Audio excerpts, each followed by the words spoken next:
parenting, manliness, marriage, fitness, and finance. Nothing's off limits. Hey everyone, welcome to another week of the Surf and Turf Show. As you can see, we're both off-site today, broadcasting from forward locations and after hours. Show quality could be reduced. Could it really be reduced? I don't know that our show quality can go down. The bar is low, so we're playing limbo. At this point, we're in like a Caribbean limbo game of seeing if we can actually get worse than our show usually is. I don't know. I don't know if we will. But what's the big E? So you got an E right there. Where are you? Challenge accepted. That is a compass rose that is painted on the wall. I'm at an undisclosed location. An undisclosed location with a compass rose on the wall. So you're either at a seafood restaurant with like a strong theme or a boat? I don't know.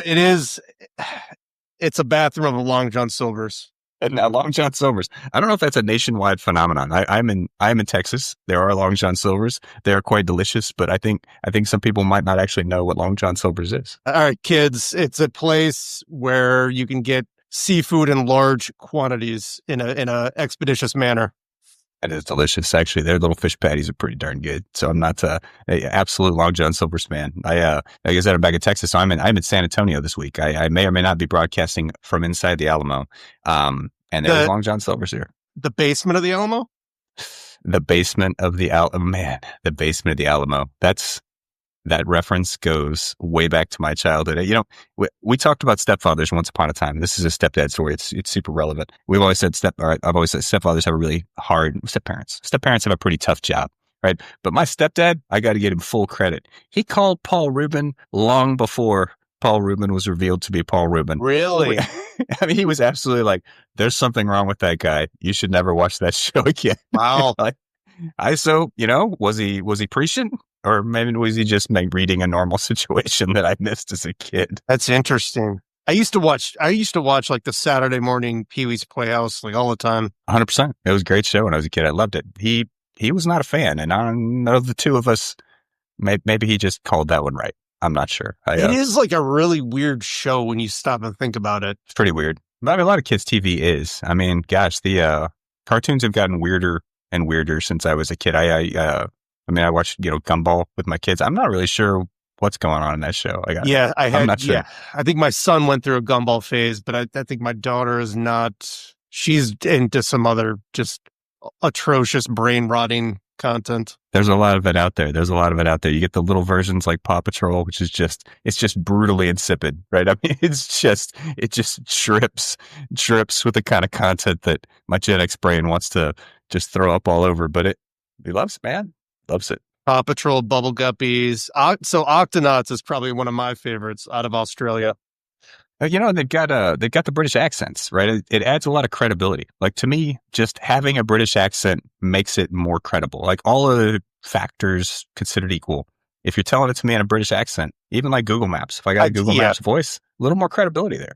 I do like switching the voices to Australian or British accents. I do. 100%. They're just better. I don't know why. It's just you get extra points there just for having it. I don't know. Do they feel the same way? I feel like they probably don't.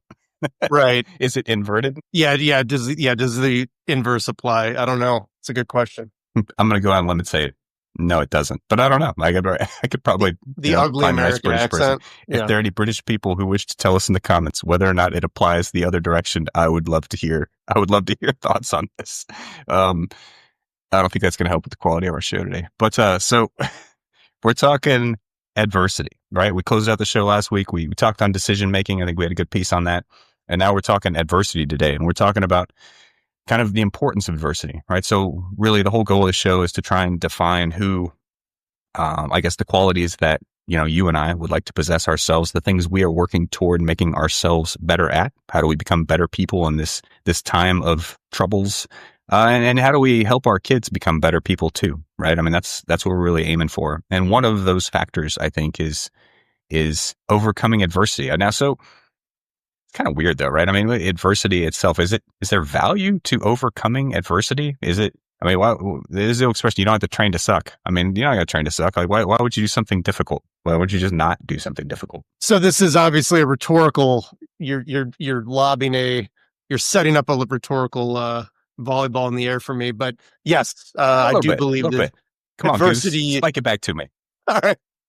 I do believe adversity is integral to the human experience and to proper flourishing as a human. And I believe you had an example from your life that you wanted to talk about. Yeah, so it's this week, right? I don't know about you, but all week my brain just chews on kind of what our topic for the next week's going to be, and occasionally it just craps it out. But one of the things I'm always fishing for is that kind of vignette icebreaker thing to kind of like tee up the conversation, right? Because you're always kind of, you want something relevant, and mostly life just produces those. And this week I was really lucky; it really did produce a solid one. So I'm thinking adversity. I mean, 45. I have a pretty pleasant job at this point. I don't do anything all that hellish. So what kind of adversity do I have in my life? And my 16-year-old daughter, she helped me out. She handed me in a remarkably difficult situation to overcome. And she just threw the gauntlet straight at my feet, dropped the challenge and said, "Dad, can you handle this?" I'm like, "Well, I don't know. It's going to suck." Like all things that we look down the barrel of, you're like, okay, adversity,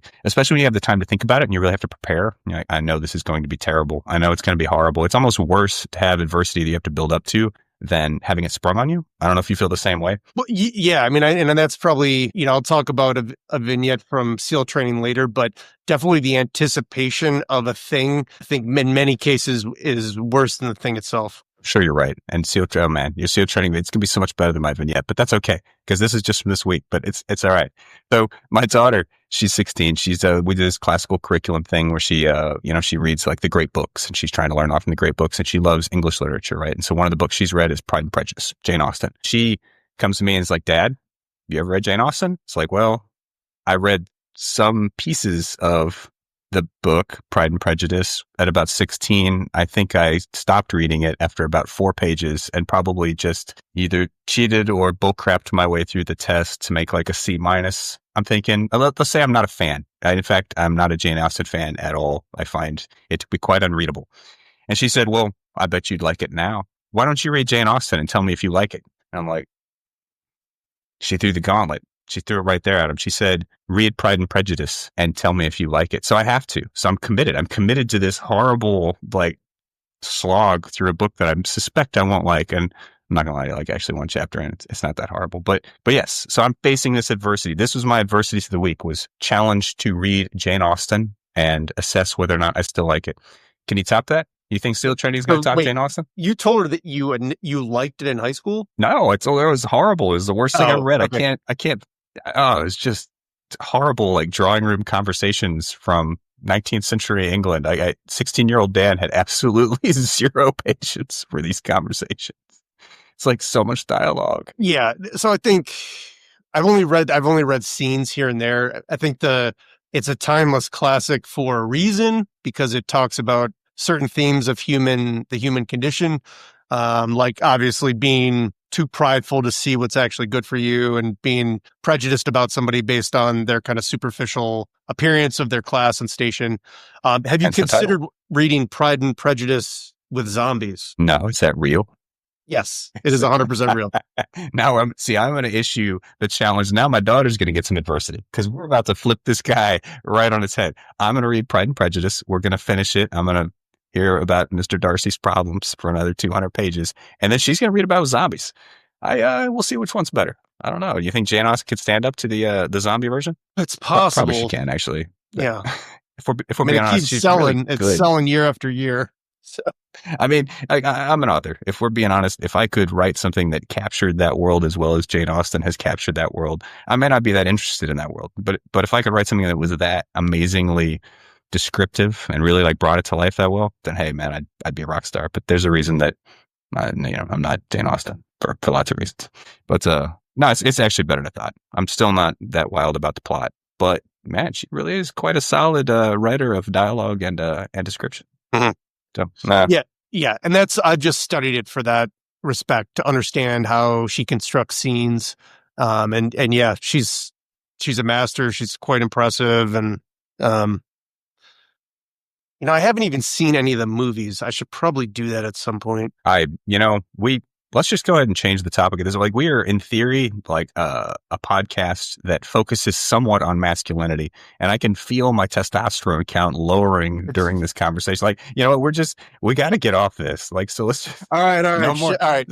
no more Pride and Prejudice. Like, we Okay, got to all go right. somewhere else. Sorry. I'll shift. So fire. real adversity with like sand and anger and sweat and not, okay. you know, I don't know. We're going to go back to the Tell me your story. We're going to go back to the summer of 1999. Y2K is on the horizon. It's we don't know what's going to happen. The future's full of uncertainty. Prince is played hundreds of times a day on every radio station. First, just a quick aside. I mean, do you remember listening to that song when you were little and you'd be like, 1999, that's so far in the future. It's amazing how many things that were written back then are set in the year like Thundar the Barbarian is set in like 2008 or something. And it's like all these Back to the Future too. Yeah. Yes. It was like 2017. Exactly. 2015. Yeah. Because it's all 30-year increments. Yeah. But we've passed all of those deadlines, like all of the things. I think Skynet was going to blow up the world, right? That is actually, it was delayed a few years. That is actually coming next year. So we're in luck on that. Amen. Amen to sequels, I suppose. I suppose the sequels have saved our lives, right? So yes. So, okay, 1999. So picture it. San Diego, 1999. And there's young Adam Karaoguz. He is with his SEAL training class 228. And we are formed up to do a little something called IBS, inflatable boat small surf passage. Not irritable bowel syndrome. What's not irritable? Yes, correct. It's the other IBS. So we're lined up in formation. We're looking at the surf, and my first indicator that something strange was going on was when I looked at the sand dunes behind us, where many members of SEAL teams 1, 3, and 5 had posted up with their collapsible range chairs with beverages. So I knew something strange was going on. And then I looked at the surf, and the surf was very large, probably 7 to 10 foot range. SEAL training uses boat surf passage to instill teamwork, camaraderie, and just working together to accomplish something difficult. So what it consists of is, you have a boat crew of 5 to 6 people. And then you have a boat crew leader that's normally an officer. He will go get the instructions for whatever race it is from the buzz instructors. He'll come back, he'll brief his boat crew, and then we're off to the races. So normally it's something like go out past the surf zone, flip your boat twice, do something weird, come back in, and then, the classic, it pays to be a winner. You start winning. Flip your boat, like flip it over and fall out into the ocean and then get back into it? Yes. Yeah. So you drill. Just making sure. You drill dumping the boat, because, if it gets covered, it's filled with water, you got to be able to dump it so then you can kind of make tracks and then paddle, right? That makes sense. If the boat driver is drunk, for example, in the future, you might have to do that. I mean, I'm just trying to imagine. I'm not a boat guy. Yes. So many possible scenarios. So we're looking at these waves, and it's just a wall of white water. If you've ever surfed, it's like you've kind of probably seen something similar. It's intense. It's powerful. So we start going out, and you're trying to time the sets. You're trying to look at them, because normally there'll be like a set of 3, 2 sets of 3 waves, and then it'll be a little break or, whatever it is, right? So we start going out, and there's, I think at this point in our class, there's probably six boats trying to do this full of 5 or 6 guys each. We're going out and we're hitting the waves, and we're just getting smashed upside down. You're getting, I call them washing machine waves. You're getting flipped upside down. You don't know which way is up. And you're trying to hang on to the oar, for dear life. And, you get flipped, you get back to shore, you reset, and then you try again. And so, all the SEALs are watching us. They're just, loving it, and they're just having a good time. Because if we're nothing, if just gluttons for, we're just sadists. We love watching this stuff. And absolutely. Nothing better than watching somebody else suck. Yes, it's it's definitely part of the soft archetype. I don't know what we'll have to unpack that in a later episode, but so we're going we can get into the negative sides, and the shadow. So we're trying to go out, and probably 3-4 times we get flipped. So, and I'm concluding like this is just, like if you remember in Gates of Fire, the tree fucking, like that's what where they have to like all get in a line and they're pushing on a tree, and it's just like, I'm like, that's what we're doing. Like this is what is happening right now. It's But impossible, then, right? They're telling us to do something impossible yeah, just to see if we quit. yes. Gotcha. But then, behold, one boat crew makes it through the surf to the Was it far yours? side. And when I saw that, I said, wow, this is doable. We can do this, guys. And sure enough, like 1 or 2 tries later, we made it through, and then, kind of finished the evolution. But my takeaway was like, wow, I thought this thing was completely impossible. And it turns out, we stuck with it. We worked together. We used teamwork and timing, and just putting out, and we got through the surf. So that was kind of, one of those scenarios in training where it shows you the power of adversity and powering through that to get to the other side. Or of overcoming, like the positive feeling associated with overcoming that adversity. That's the value, right? But let me ask you a couple of questions. So one, were you the first boat? Were you the first guys across the surf? We were not the first boat. Were you the O? Were you the officer in the boat? No, or were you I one was of the, a one of the dirty dudes? enlisted man during SEAL training. So as you kept rolling from, falling out of your boat and like getting dumped over, pause, my terminology is probably terrible. Did you blame your officer for that? Like, is it like, sir, what's up? What do you keep doing? Like, what was your first instinct there? Did y'all like kind of turn like jackals in failure? We start to like eat our own. There's a little bit of that. So I think at this point in training, I was not doing that. There's definitely some ugliness that comes out when you have somebody in the boat crew that's not putting out. The first couple weeks of training, you've just got like 100 and some people, and there's people that just should not be there. And we got a little shadow side, with those people. Like, like everybody's like, pushing the boat out and jumping in, and like, you're like fending this dude off from getting in the boat with you. Like, they're like, no, get out of here. We don't want another boat. Yeah. You're not going to row right. So is that shadow? I mean, it is in a sense. I mean, it's negative. But sometimes it's just kind of a cold pragmatism. Is cold pragmatism always shadowy? Yeah. I mean, it's like this ruthless pragmatism that you could say is shadowy. You can just say you're being pragmatic, hard-nosed.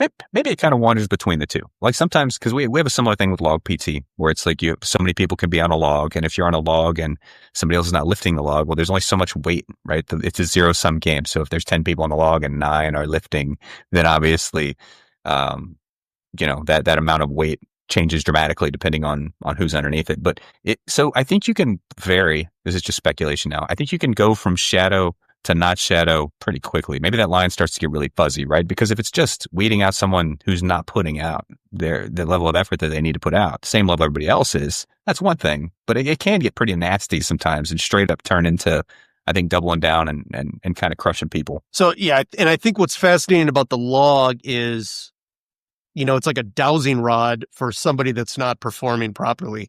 Like the log will literally start going, like, it's like, okay, here's the person that's not trying their hardest right here. Well, and it's got its own problems with like height the height differential. Yes. Obviously nobody's going to put any thought or is allowed to plan out, like, how about all the 6-foot people are on one log and all the 5-foot people are on the other log? Oh no, we're going to definitely make it so that it's impossible to sort out. And also at the same time, encourages people to be quite mad at each other. Like, you need to lift more. Like, my arms aren't long enough. Right. And there's always a disparity of, is it harder for the tall guy or the short guy? I still don't actually know the answer to that. Everybody thinks it is, though. So, and that's one advantage we have is like, we're constantly, you get in a height line and then you do the boat crews by height. So you'll have like a Smurf crew is like the shortest people, but and generally, and then that'll go for the log PT as well. So like you're with your boat crew for log PT. And then, so thankfully, so we're able to like actually match it a little bit by height, except when they'll switch out the officers. If like a boat crew is not performing, they'll be like, put this officer here and see if it changes their performance. Cause that dynamic, that is a thing, right? I mean, we're a little off topic, but it is true that you can sometimes just shuffle up that dynamic and people who will be otherwise terrible, like a terrible performing team. And when you shuffle it around, you put a new boss in charge, or you just put 2 guys next to each other, and all of a sudden you can actually kind of salvage both people. You'll get a lot more out of them. And I mean, we're just talking about group dynamics now, but that's definitely the case. Yeah, and it just shows you how much of the job is just intangible. That you can So you can true. have a change with leadership, and they creates a turnaround, or just the individual chemistry between team members. You can kind of shift that dynamic. That, I mean, gosh, we could do a whole episode on the intangible versus the tangible in terms of what makes somebody perform, like in the soft community or in life in general. Like, obviously, the intangible, I think, is substantially more important. I think Napoleon would second me on that in the military sense, but it just seems to be the case to me. Like, I mean, all the potential in the world doesn't really mean much stacked against the more intangible factors. Yeah, Napoleon said the moral is to the physical as 3 is to like 1. 3:1. Yeah, I think it is. I think he was roughly, saying that people who give a shit and are willing to work really hard and care are actually, it's quite a bit more important than people who are large or physically strong. There's a, I guess there's a gradient there. So obviously at a certain point, it just doesn't matter how much you care. You just can't do it or you'll break. But I think we definitely see the case that, level of physical performance is secondary at a certain point to kind of mental stick-to-itiveness. But that actually kind of leads me to the next question too. We were talking about mental stick-to-itiveness and the kind of perceived difficulty of a task can make a task harder. Let me ask you, do you have to do surf passage again? Like once you succeed, is that it? Or do you got to go back out there? Yeah, I mean, you do it. It's for a set, number of hours. Like 3 hour, 2 hours, 3 hours, and the instructors will just kind of come up with new drills to do until you're kind of complete on that. That sounds super good. It's not quite as bad as Jane Austen, but I mean, I'm going to go out. I'm going to say it was still pretty solid. It was a solid one. It's possible. It's comparable. It's comparable. It's comparable. Yes. I just need to put on a wet clothing and fill my pants with sand and then read Jane Austen and maybe we'll be close. So when you make it, so let's say you make it, it doesn't matter if you succeed, you're going to go for 3 hours anyway. But when you make it the second time you have to go back out, harder than the first time mentally? What do you think? No, I think it's easier at that point, just because as soon as I knew it could be done, then it's like a question of timing and then just, all, collective teamwork to get out there. So, and even if you get flipped again, you're just like, okay, this can be done. Like we can do it. We just need to, pick our spot and go for it. No, that makes sense. So it gets easier. It gets progressively easier. I think that would be safe to generalize that with adversity and say in the short term that, okay, if you've done a thing once, it makes it a little easier to do again. And probably, honestly, that's probably the value. That's a lot of the value in adversity training is specifically the knowledge that comes from knowing you can overcome something and the kind of confidence that builds. I mean, is that what you think probably is one of the takeaways from surf training or surf passage? Yes. I think you're setting a benchmark for yourself that you can do this thing. And what that does for you is it puts your future challenges in perspective, and you can look back on the past and say, hey, listen, this isn't as bad as X situation. I got through that. I can get through this. Contrasted with like, oh, I've never seen this before. I'm overwhelmed by this. There's no way I can do this. That kind of negative self-talk. It's more the opposite of that. I think that makes sense. I think you're right. Like to me, Ranger School had a lot of that in it. I mean, all of our selections and trainings are like that. But to me, Ranger School still stands as probably the worst, like half dozen days of my life. And you look back and you're like, well, it's not that bad. It's better than that. But I think there's another side to that, which is kind of funny because I wouldn't go back to Ranger School tomorrow.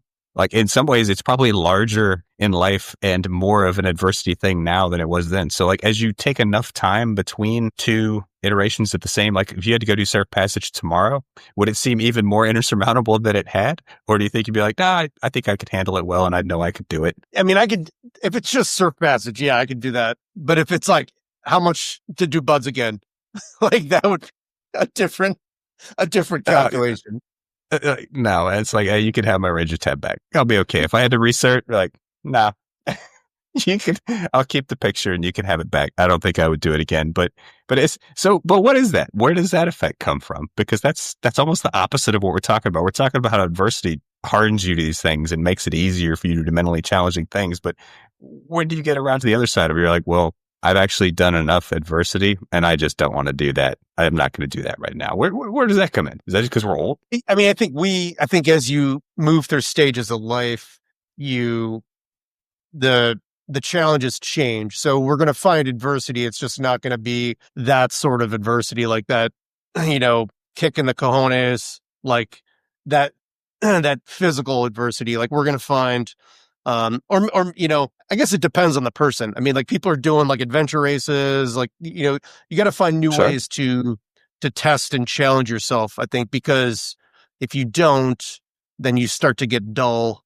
And if you rust out, then you're no good to anybody. So maybe that's it. Maybe the word new. You just said it right there. Maybe the key is it has to be something new. Like I'm just not going to do one of those old suck X's again. I'm not going to do that. I don't want to do that. I already kind of crossed that bridge. I already kind of, did that. I already kind of measured myself against that stick, and to do it again, I'm like, I got to do that. It sounds like horrible. It was terrible, and it'd be a waste of time, and I just don't want to. But it doesn't stop us from doing new challenges, right? And to your point Yes. now, you're like, well, I might do a new thing though. And so, what is it? Is there a level of that? There's got to be some facet of adversity that requires the constant overcoming of new hurdles. Is that a thing? Is this like a quest system? Like, nobody wants to do the same quest 100 times. I already found the Holy Grail. I'm not going to do it another 99, but I'll take another one. Is there something in that? Is that wired in there? I think it should be. It isn't always in our modern world. My friend Sam Alimo, he used the term the disease of ease. And I'm not sure if he coined it or not, but the idea that the modern world, we are insulating ourselves from these struggles. So we have to artificially create them, whether it's, Tough Mudder, it's a Spartan race, running a 5K, training for it. You've got to, in the pre-modern era, this sort of adversity was just built into the cake, right? Like your Yeah, life was yeah, that's hard. right. You're like going to the well, you're fetching the water, you're hunting, you're Like just, 3 of your siblings didn't even make it to adulthood. Like yes, that's how hard it was, right? yes. And so we've like, it was just baked into the system. But now, because of the modern world, like the actual challenge of the modern world is it's too easy. So now we need to have focus and discipline to keep ourselves, sharp as humans. But why?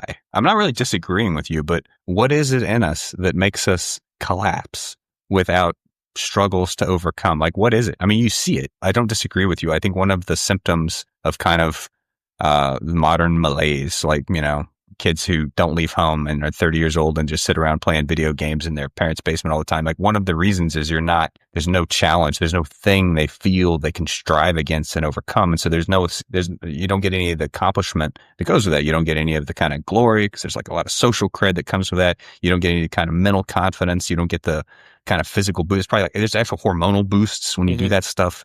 And if you never get any of that, then you don't. But why is that important? Like, why is that necessary? Why do we wilt without it? I don't know the answer to that, actually. It just seems to be wired in there. It seems to be that it is the case, but I don't have the faintest idea why. So, I mean, is it genetic? I think if we don't have a baseline of grounding in adversity, then life will just, the slightest thing is going to just upset us and overwhelm us.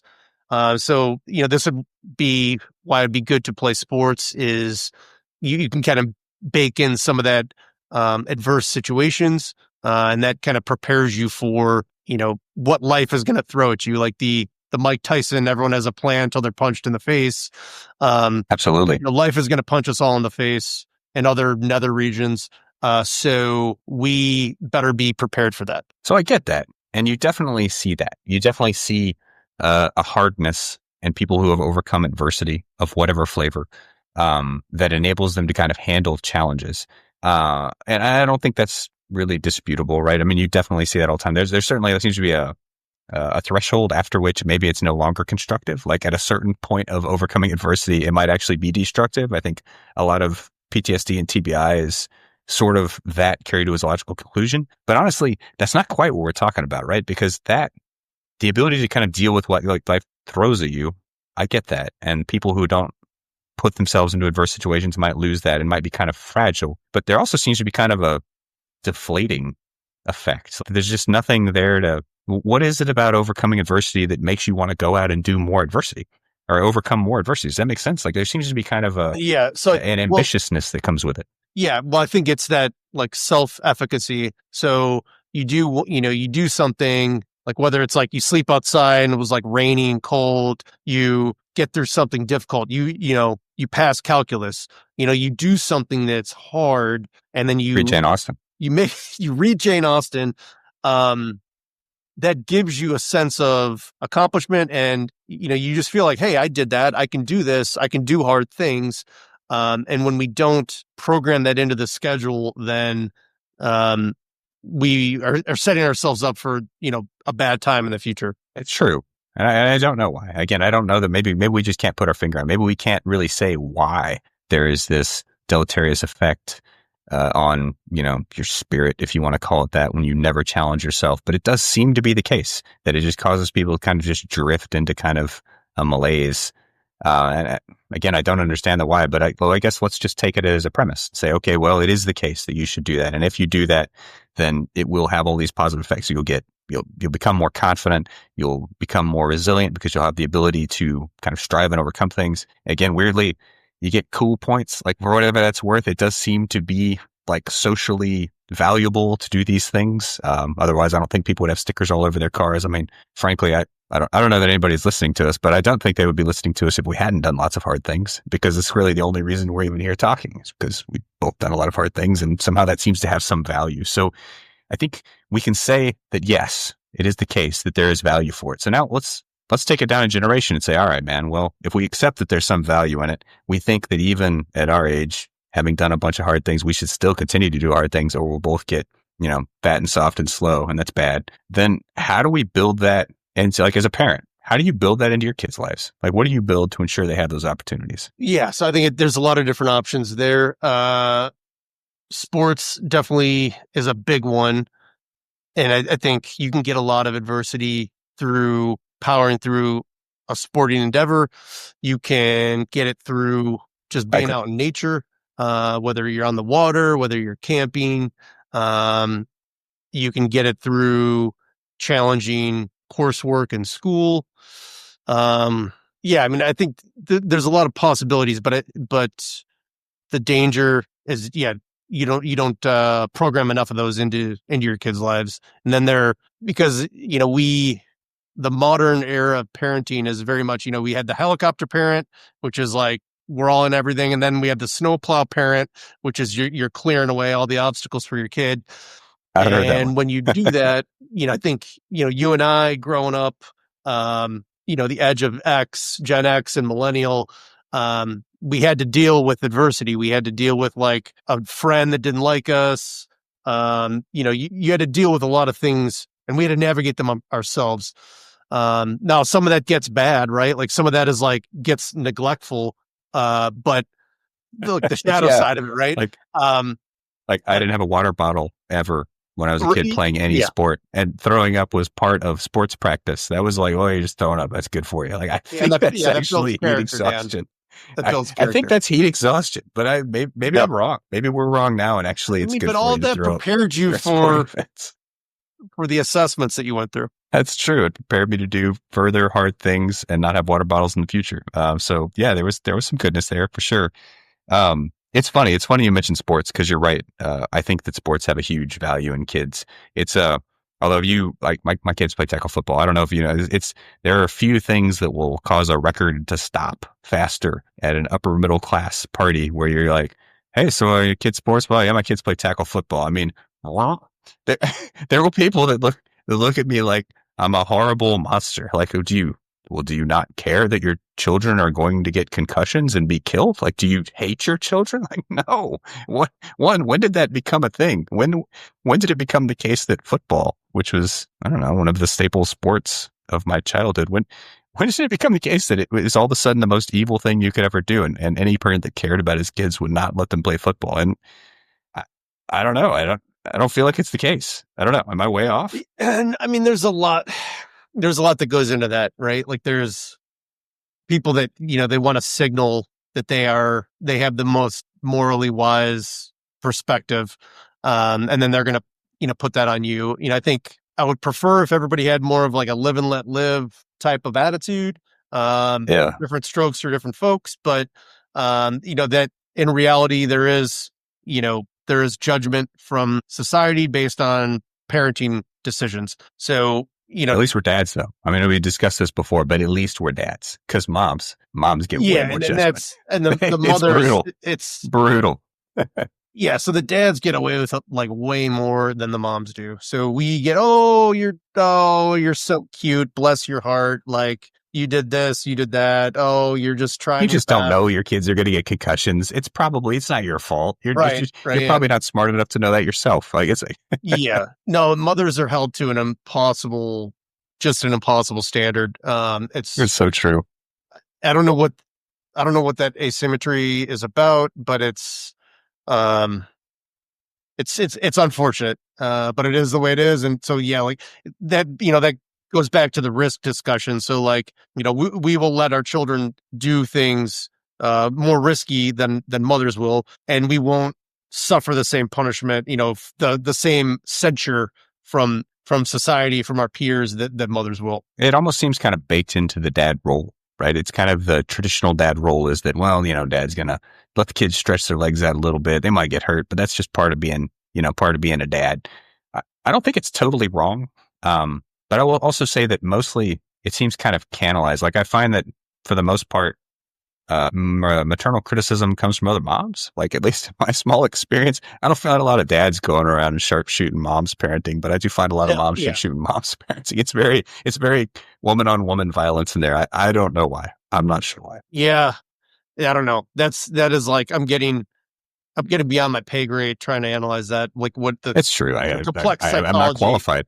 I'm in no way qualified to analyze it. I only look at it and think, huh, glad it's not me. It's like we were talking about earlier with the suck, right? Like where you watch somebody else suck and at some reason, Yeah, the only thing that makes your own suck tolerable right. is to see someone else sucking more. You're like, well, at least I'm not in that guy's position. Like at least that's very Yeah, similar. I kind of like, well, at least nobody's sharpshooting me for these things, right? yeah.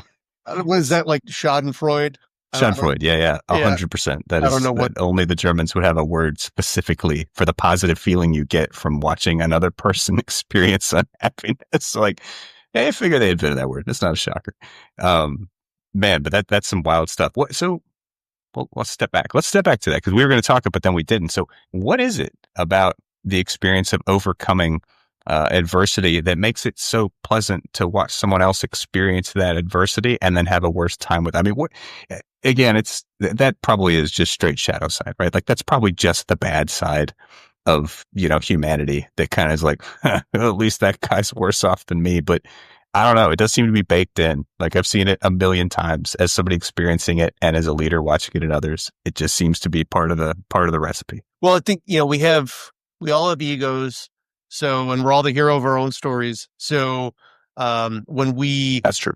struggle at something or we fail at something, we want to feel like we're not the worst, that we're not alone. So when we see somebody else struggle or fail, we're kind of feel like, okay, I don't know, it makes us feel a little better about our own shortcomings. Does, right? There's something about it. I mean, it's straight up something at least struggle internally to overcome, like the idea of like looking over and being like, better off than that dude. But because it's a shit thing to think, right? I mean, it's a It horrible is. thing to think and we should get past it. But man, especially as you ratchet up the stress and then you ratchet up the difficulty of the situation, that comes straight to the surface. Like whatever the primeval part of your cerebellum, like whatever you get further down in your brain where it gets more primitive, that shit comes right to the surface when you take away food, sleep, and make things hard. We immediately become like pack animals that turn on the weakest member of the pack and devour him. So I, I got a I good don't know why. I got a good story about that. So I was at SEER school, which SEER is survival, escape, resistance, education, or sorry, Such a evasion. wonderful place. Such a Yes. wonderful So place. the Navy has one up in Maine, or had one in Brunswick, Maine, which was like the wartime SEER school, right? There's like the peacetime terrorist SEER school. But I was at that. When was this? This is maybe winter of 2003. So it was like winter in Maine. So we're doing the evasion. We had to wear snowshoes, and I was paired up with like a Navy aircrew guy. So he's not like, he's not an operator. Um, and so it's me and him, and we're evading over like several kilometers, and it's like this really steep hill, steep incline. and he's struggling. It's like falling over, and we're hearing like I can hear the dogs. They're like, the instructors are chasing us. And you know what happens if you get caught. Yeah, like You the know instructors are exactly chasing what us, happens. and we run into like two other guys, and it's like a force recon guy and like another aircrew guy. And this sounds horrible. Like I'm bagging on aircrew guys. Like I love aircrew guys. You guys are amazing. Just in this particular situation, you are not well suited to like wearing snowshoes in a Oh winter man. environment. I It's apologize. like in this game of kickball, you are not Yes. picked first, my friends. I'm sorry. So my partner's falling over, and the recon guy's like his partner's falling over. So we look at each other, we're like hearing the dogs barking, and my partner's like, just go, man, just go. And the Marine and I like look at each other and we're like, let's go. And we We shall take go. off, and we made it. Like we evaded and we got to like the safe zone. But I still like Oh my look back gosh. on that, and I'm like, we both ditched our partners to escape together. So that's The old truism of like never leave a man behind. yeah. You're like, I did. But we ditched our partners, so they partnered up, and then we partnered up, and so that was probably not my finest hour. But that's that like ruthless pragmatism. We're like, we need to freaking survive this. Like, let's go. We are gone. It is a thing. And there's something, it's contrasted against the desire to protect, which actually I think is pretty hardwired into the male brain too. But it doesn't apply in those situations. Like there is some kind of parsing that happens out where it's like, this is a person to be protected, and this is someone that needs to get off his ass and help protect people with me. And I don't know why, but our brains don't work quite the same way, or don't, I guess, assess those two situations the same way. At least mine doesn't. Like it doesn't in those situations. Like for example, if I was snowshoeing with, I don't know, a lady that worked at a bakery, I would not ditch that lady. Yes. And like, what I'm saying? It's just Yes. different. Like, why is it different though? Why is this aircrew guy with you? That's it. And, some lady that worked at a bakery? Why would that be different? But That's an interesting case study, like why that, but I agree with you.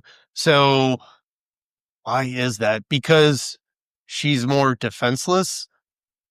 She could be like a freaking CrossFit champion. Like, who knows? Like, she could be, She'd be like much a better at champion. snowshoeing than me. Like, in fact, she's Right. probably better at snowshoeing than me. I'm a terrible Yes. snowshoer, so she's Yeah, probably she's probably would be like leaving she's me behind. lighter, so she's like not. Yeah, she's not breaking through the snow. Oh god, yeah. That is a I don't know. different. Yeah, that's a different calculation. That's interesting. It's different, right? And we would handle it differently. I think you would just know you would handle it different. I think we actually would. But to put it in context, though, just in case people don't know what SEER school is, so what happened to you in that school when you were caught by the dogs? Because I know what happened to me. Yeah. So, well, what was nice was like if you make it to the safe area, you got like 3 less hours of captivity. It was like not like a great, but it was like 3 less You hours. still got to right? go. So they Yeah, come yeah. and get you, they roll you up, and then you're just, you're in like an incarceration phase where they're just messing with you. They're keeping you awake, sleep deprivation, stressful positions. And then there's various scenarios that, shenanigans ensue, hilarity ensues. But Hilarity. it's, So hilarious. you are left with the conclusion that you do not ever want to be caught. That is absolutely the conclusion I drew as well. Our experiences are probably a little different, but I bet they had that in common. Like, if there's one thing that's not going to happen, not going to get caught. Better to sleep in the snow than to get caught. Oh my gosh. And then do you have the same thing at the end where the cashier will come out and like be your friend all of a sudden? Like, hey, we're normal people. We want to kind of say hi. I didn't like that part. Like, Yeah, it was, yeah. just to be totally honest, like we're not friends yet. Like, give me another week or two. It's can't be hard friends tomorrow. it's hard to see them in a different light when they were just like slapping you and screaming in your face. And It's like 1 hour ago. yeah, Like we're not friends yet. We're not friends. Yeah. But okay, so let's see. Adversity. We got off on a tangent with that story, but that's okay. I mean, actually, I look that back was on adversity. That was adversity too. that was 100% adversity. And honestly, I still look back on it as absolutely character building. I look at that like, yep, you know some things you can do, and you know some things that you can't do. You definitely know kind of where your own limits are. You're like, well, Yes. I know how I perform in these situations, and I know how. So we didn't talk about it directly, but one of the huge values in that is actually know how to interact with people better in those situations, which in any kind of group dynamic is always huge. Probably probably Viktor Frankl wrote the very best of anybody on this, like the best work that I've ever read on like group psychology under stress. And that's, that's way past Jane Austen. What he experienced, way past Jane Austen. But when you look at how the people interacted with each other, you could see hints of that in a lot of like the training and combat scenarios I've been in. You can see that kind of that dog eat dog thing we were talking about. You can see how you can rise past that. But I think knowing that about yourself, I got to figuring that out and figuring out how you personally respond under pressure and what your touch points are. Are you a hungry ranger or are you a sleepy ranger? Like me, I do a lot better with no sleep than I do without food. You cut food for a while, I start to get quite bitchy. But other guys are opposite. For me, it was like water was definitely like, I was like mad with thirst and I like could not and think air. I do terribly without air. Air is challenging. Yeah. Lack of air. I struggle with that. It's one of my shortcomings. We're working to overcome it. I know I react poorly. I tend to snap at people when I don't have it. So wait, not vocally though. But so you're bringing up an interesting point though, because so what that does is it's inoculating you to conditions. So the stress that you're enduring, the adversity that you're enduring is then, you're able to respond that much better to the follow on adversity. You can summon yourself and you're, I don't know, like your executive function. We talked about that earlier. Like it's just better, because you've been under that, cognitive load of adversity before. Yeah, that's it, right? So there's part of the same kind of Tom Brady argument we used, right? Okay, well, I've solved a lot of these variables, so I can kind of, automate a lot of those processes and I can respond better in the adverse situation with this. But there's also a part of just that self-knowledge that, okay, I know that this is going to be my weak point. I know that I'm going to get super short and impatient with people who, let's say, think slowly and deliberately in those situations. So I got to have a check on that. I've got to be ready for myself to respond that way so that I'm like, okay, it's going to take that guy a minute to work through that. I need to stay off his ass and go do something else while he does that. Otherwise, it's going to be destructive to the overall situation because I'm going to add problem by getting over there and being extra impatient with somebody who's already tired and hungry himself and working through his own piece of this process. And so that, to me, is a huge part of it. It's just kind of the know thyself. Like you really get to learn a lot about yourself and you get to learn a lot about the limits of what you can do. And I mean, we're kind of skipping back to the kids thing here, but that is a thing more than anything that I want really kind of miserable sports camping experiences to build into my kids is the ability. So, I mean, it's a small one, but like my kids are scouts, right? So they go to scouts, they go on scout camp. Everybody's got that camp when it's cold. It's raining when you get there. You try to set your tent up. You fail at it because you're 10 and you suck at things.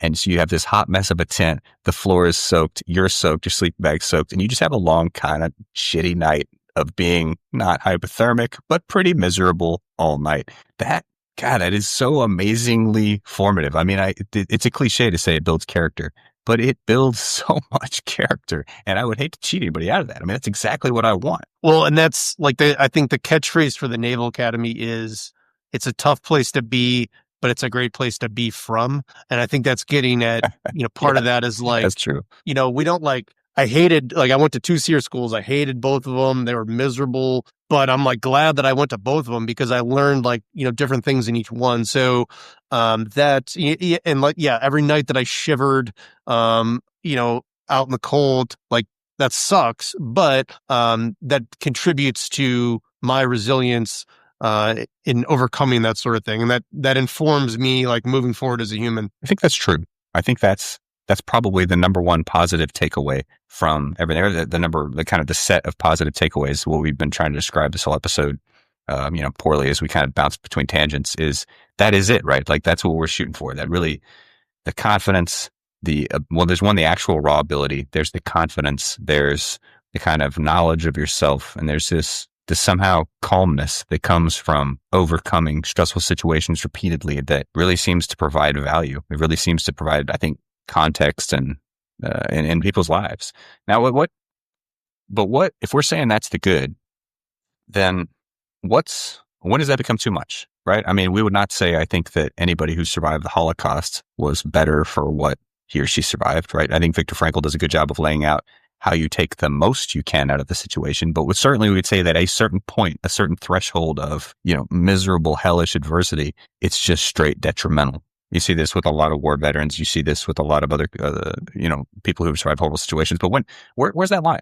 Like, what do you think? When does good become bad? Yeah, no, that's a great question, and it's going to vary by individual, obviously, um, based on what their prior conditioning is to that thing. But I think we can see that in our kids, or if we're in charge of people. We I'm sure you have the same expression, like the learning curve is pegged, where it's like this.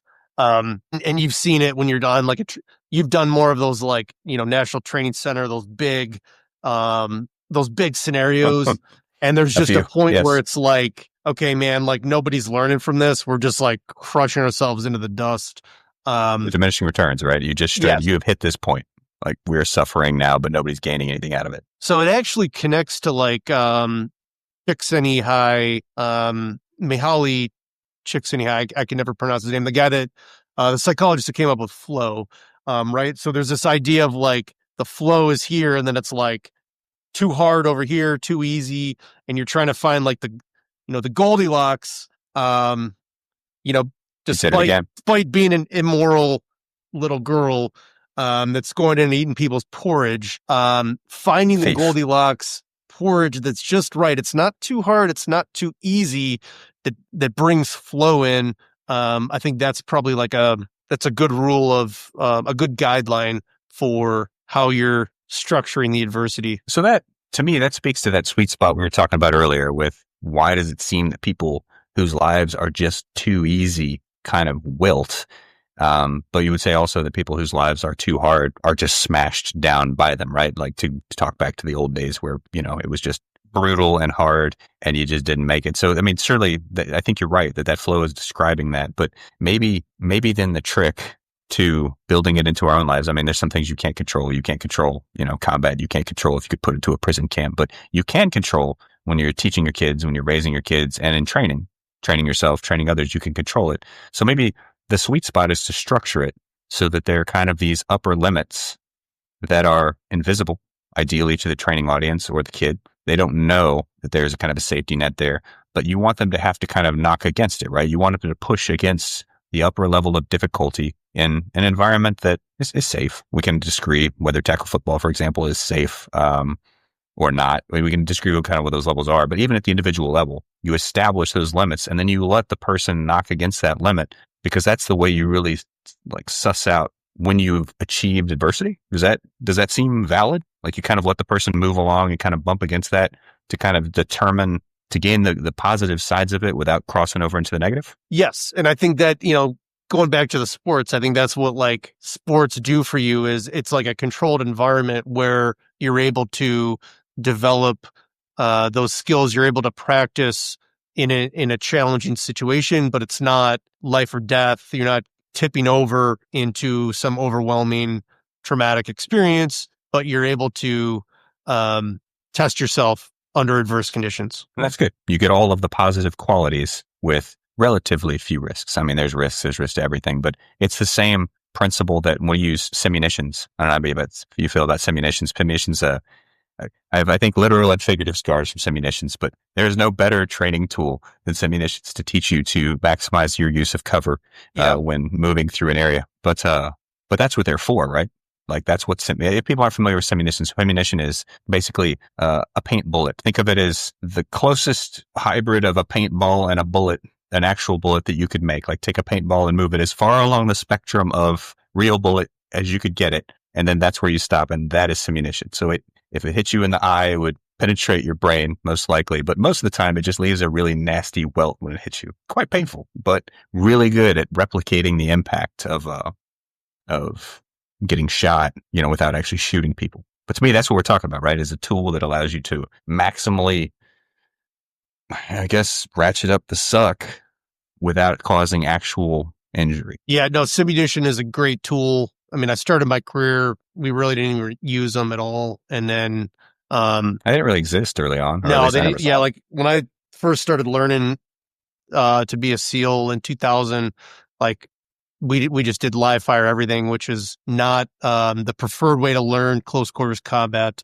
I can attest to that. But Wait, simunition is, yeah, like you yeah. said, it's a valuable, because you'll see guys just do stuff that is not tactically sound when there's no simunition. But as soon as you introduce simunition, it's like everything cleans up and Yeah, that's everybody's right. bounding. I'm up, they see me, I'm down. Like the moves in the house are tight. So yeah, simunition is a huge and you're right, that's a great because what you're doing is you're inoculating the stress, but it's not like a life or death situation. You're not killing people. Like, so you can actually make the training much harder with simulation than you can with live fire. Because if you made it that hard, if you injected the kind of target scenarios into a house, for example, that you can use with simunitions in a live fire scenario, you would Right. most likely kill people, right? You Yeah. can't, and you also can't use, obviously, role players. You can't use live op 4. At least I couldn't. I don't know. Maybe there are people who use live op 4 in live fires, but I feel like that's probably not a solid model. And certainly we never did. So, but, man, yeah. So what is the simunition of life then? Like, how do you create, what is simunition in our normal lives? I guess really sports, right? For kids, sports are simunition. Yeah. Sports and then just you're seeking challenges, you're seeking to make yourself uncomfortable. And it doesn't mean like go down and surf torture yourself in the water. It just means like figure out where you're at. Or do. I would say, I don't advise Yeah. it. So when I was on a ship before I went to Buds and back then, like, the radio men, I don't know what they're called, like ITs now, I think, but like the radio men on the ship, they get the orders for individuals that are leaving the ship. And like, we're up in Vancouver and I got my orders to go to SEAL training, which is a very like, exciting time. Right. So I went and like surf Sure. tortured myself in the water in Vancouver, which is just a dumb thing to do. But, and the Cold, water, a little chilly. and the water temperature was 52 degrees. And I remember thinking, it'll never be this cold down in San Diego. And oh, yes, it was, my friend. Oh, yes, it was. So that's like, I'm a Gulf Coast person, and this is a total tangent, right? I'm a Gulf Coast person. To me, the ocean should be approximately the temperature of a comfortable swimming pool. Like, that is what, to me, ocean water is like. But you go out to California and, think what you will. People love it, people hate it. It's not the case, right? You get at the Pacific Ocean in the height of summer, blazing hot California day, and you're like, that's cold as hell. Like, it is in no way comfortable. Like, I don't even know why people go to the beach in California like, it looks like hell. I guess it's so cold and rocky. It's just miserable. Maybe I just haven't properly experienced it. It's not fun. Well, you have. You've properly experienced it. Is it pleasant? Do you go to the beach? Do you go swim in the Pacific? It depends. Casually? I guess if you're on your own schedule, it's pleasant. But when you're on someone else's schedule, it's definitely not pleasant. That's getting back to parenting right there. There's something about not being on your own schedule that makes everything just a little bit less pleasant. Oh my gosh, that's so true. So, okay. I don't know. Did we cover sufficiently the negative side of adversity and the impacts? I don't know that we really got far enough into it. Maybe we got to go into that more next week, because there is a lot to be said about kind of the damaging effect of too much adversity. But then what do you do once you're already kind of there? Like, okay, well, let's say that you have had a little too much or a little too serious adversity. What do you do then? Because you can't just be like a wrecked shell of a human. You got to get back on the horse and figure it out. But there's probably something to that. I mean, I don't know that we figured all the answers to that out. I mean, obviously the veteran suicide rates would suggest that a lot of people are just not figuring it out and their lives are just torpedoed, but there's got to be a way. So how do we identify when that point is no longer constructive, and then we need to kind of actually adjust? And is the answer more adversity? Is it less adversity? What is it? Do you know the answer already? I don't know the answer. Now I will speculate. A poker player named Annie Duke that wrote a book called Quit, that goes into some of these things where she's basically, she's trying to identify the criteria when to cut your losses, right? So we have the sunk cost fallacy. We think like, oh, we're already in this thing. We've already expended this much, to get where we are. Like we need to continue on. And she wrote a book about like, hey, when is it time to cut your losses and move on. So that's definitely part of it. And then I think it's probably finding the right kind of adversity for you and for your particular circumstance. Interesting. I'd like to talk more about that. I mean, you start talking about that. I start thinking about financial risk. I think about, investment strategies of like, hey man, you got to cut a loser even as selling at a loss. So you could do something else for that money. I mean, it's just so uncomfortable to do that, right? It's hard to do that, but there's got to be like a sweet spot. There's a right answer. But then even once you do know when to quit, even when you recognize it, how do you kind of repair the damage? Like, what's the right way ahead then? Like, would that person still need more adversity in his life to kind of continue to move forward? Or is that person kind of like, no, actually, whatever the opposite of inoculation is, you're extra sensitized to it. You probably need to just stop. Like with TBIs, mostly they're like, don't get any more head injuries. Everyone's just going to make it worse. Don't do anything. Don't go become a boxer. It's not going to be good for your long-term brain health. Is adversity work that way? Kind of the mental and spiritual side of it? Once you're cracked, or you're done, you got to kind of limit impact from there? No, well, with something like TBI, I think, yes, you're in that particular domain, you're limited. But I would say for that, then you got to shift to like the right kind of adversity. So you're going to pick something else to, test yourself, challenge yourself. It's not going to be head related. It's going to be something else. It's maybe like thinking head part of related, but yeah, I don't know. I'm not sure. I would be interested in talking more about that, but there's so much we could talk about with adversity. But when we start talking about the ends of adversity, and now we're really just speculating on kind of the next show here because we're about at our time. But I also start thinking about risk management, right? Because really we kind of touched on at the end with how you would set up training to kind of generate the maximal response. But that risk management calculation, that basically, understanding of adversity, understanding of its effects, understanding how to identify them and then to mitigate them, but not to mitigate them so much that they go away, because then you're actually not achieving the kind of necessary impact.